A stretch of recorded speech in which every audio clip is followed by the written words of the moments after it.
The Transatlantic slave trade. It was the so-called Christians that enslaved and killed more than 100 million blacks.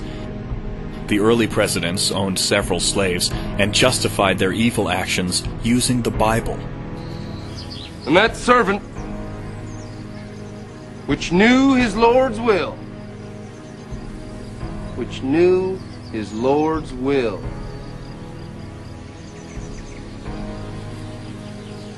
and prepared not himself,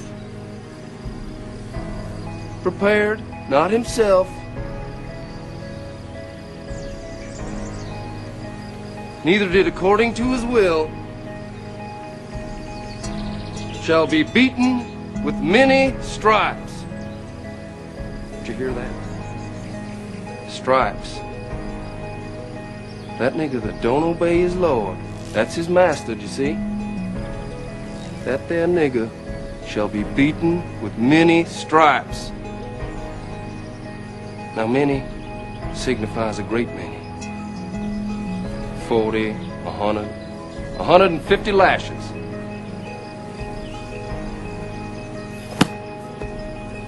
That's scripture.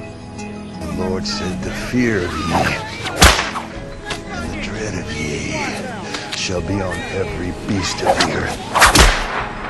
Give me that arm! You better give me that arm! You better give me that arm!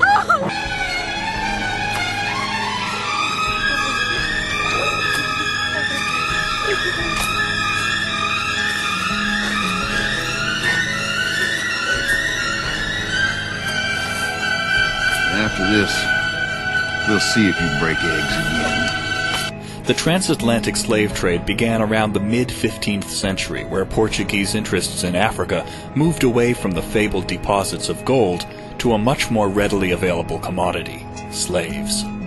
By the 17th century, the trade was in full swing, reaching a peak toward the end of the 18th century. It was a trade which was especially fruitful since every stage of the journey could be profitable for merchants. The infamous triangular trade. United States presidents owned slaves. When George Washington took over Mount Vernon at age 22, there were 18 slaves. When he married, he gained control of 200 more, which technically belonged to the estate of his wife's first husband. By 1786, he owned 216 slaves. Thomas Jefferson inherited many slaves. His wife brought a dowry of more than 100 slaves, and he purchased many more throughout his life. At some points, he was one of the largest slave owners in Virginia. In 1798, Thomas Jefferson owned 141 slaves, many of them elderly. One of Thomas Jefferson's slaves was Sally Hemings, allegedly the half-sister of his deceased wife. During TJ's presidency, a rumor appeared in print that she was his mistress. Thomas Jefferson denied this story, which was also passed on as Hemings' family tradition. The youngest of Hemings' 6 children, and the only one whose paternity can be traced through DNA, definitely descended from the Jefferson line, either through TJ, his brother Randolph, or one of Randolph's sons. James Madison grew up in a slave-owning family and owned slaves all his life. He did not free his slaves in his will. James Monroe inherited a slave named Ralph. When he owned the farm Highland, he owned 30 to 40 slaves. Andrew Jackson bought his first slave, a young woman, in 1788. By 1794, his business included slave trading, and he had purchased at least 16 slaves. In the 1820s, Jackson owned about 160 slaves. He did not free his slaves in his will. John Tyler owned slaves and was quoted saying, "God works most inscrutably to the understanding of men. The Negro is torn from Africa, a barbarian, ignorant, and idolatrous. He is restored, civilized, enlightened, and a Christian." In 1847, Zachary Taylor owned more than 100 slaves, and he supposedly never sold a slave. Other presidents that owned slaves include Martin Van Buren, William Henry Harrison, James K. Polk, Andrew Johnson, and Ulysses S. Grant. Why did the trade begin? Expanding European empires in the New World lacked one major resource: a workforce. In most cases, the indigenous peoples had proved unreliable. Most of them were dying from diseases brought over from Europe, and Europeans were unsuited to the climate and suffered under tropical diseases. Africans, on the other hand, were excellent workers. They often had experience of agriculture and keeping cattle.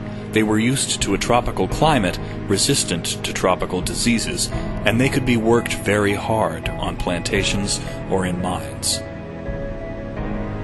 No, I've often said that thank God for slavery, because, had not, then the blacks who are here would have been stuck in Africa. And you see how bad Africa is. Everybody and mama trying to get out of Africa and come to America. And so God has a way of looking out for folks, and He made it possible by way of slavery to get black folks into this country.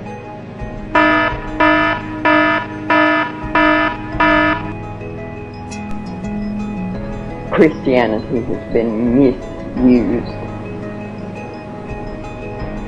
for hundreds of years to keep your people in subjugation. And I'm speaking now a reality that the history books do not record, but history does. Christianity was used because if I said, okay, you don't believe the way I believe, and Christianity is the best way to believe, so I'm going to take you, and it's going to be for your own good, honey. It's going to be for your own good. I'm going to take you, and I'm going to tear away everything about you, and just keep your hands and your feet, because they can help me getting off. But I'm going to do this for your own good, because I'm going to give you a God. Now, what does that God look like?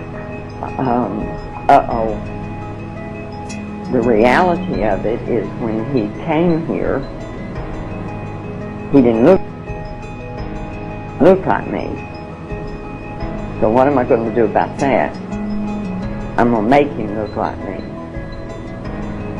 So for hundreds of years, we've been telling you, and now you have to keep in mind that we took away any other God that you might have through force, through fear, through pain, through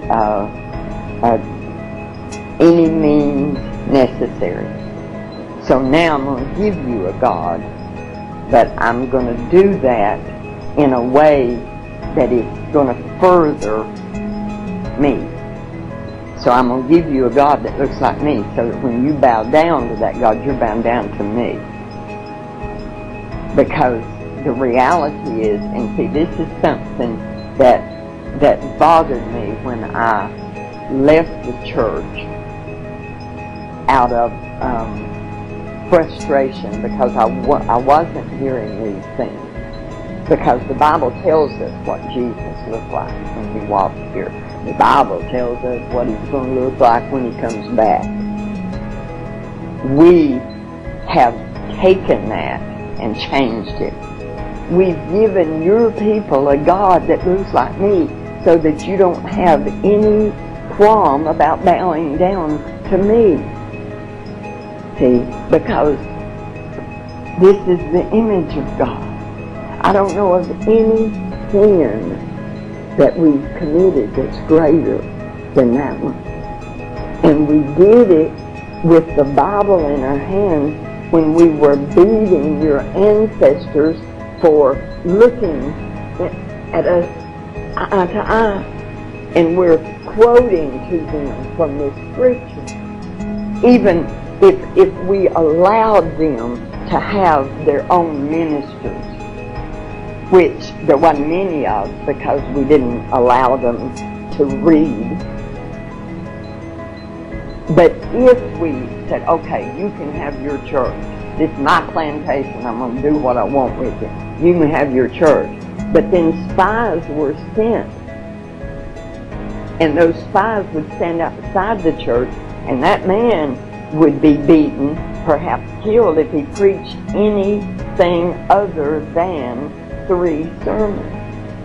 And those 3 sermons were turn the other cheek, obey your master, and it's going to get better one of these days. God's going to take care of all of it. You're going to be in a happy, happy land. So put up with what you're putting up with now.